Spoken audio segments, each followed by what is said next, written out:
Let's drive you to the red zone. Buckle up. Brought to you by Toyota. We asked you on Pregame Live, what holiday gift are you hoping for down the stretch? And 34% said Stars stay healthy.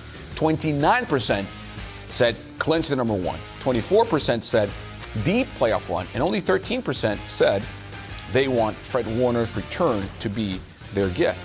And now, this is how we stand. Chicago cannot have the number one seed.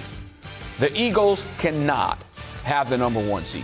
Neither the Panthers. It's between the 49ers, it's between the Seahawks, and between the Rams.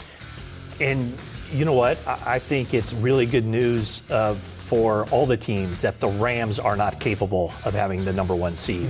You know, I think they're a dangerous team. Yep. I think they have the most talent, maybe in the entire NFL. What's interesting about this is I don't think we ever really thought that the 49ers-Seahawks game would be a Saturday game, especially if it comes down to that number one seed. But the fact that it's on a short week with Trent Williams, the hamstring injury, with George Kittle trying to get back from the ankle injury, and also, remember, the Seahawks played in Carolina earlier today, so they have to travel, East Coast back to West Coast, and then on a short week come down to Santa Clara. Are you saying this benefits San Francisco? I don't think it benefits the 49ers because of their injury situation, but it really puts an importance on winning that game on Saturday to give Trent Williams some more time, to give George Kittle some more time. So it's interesting that the NFL decided to do that. I thought it'd be a Sunday game. Why do you think they did that? Well, you know who you blame? You blame the Pittsburgh Steelers for not taking their game against the Cleveland Browns seriously enough to win it,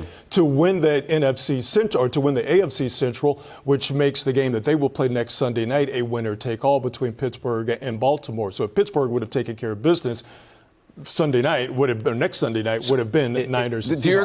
Do you agree that the NFL says the AFC North's fight is bigger showcase than the number one seed in the NFC? It's a winner take all. Absolutely, yes. And what's interesting too is the Saturday games, and the NFL wants there to be attention on those Saturday games, and they're getting it because the first game that day, Carolina and Tampa Bay, so the winner wins the NFC South, right?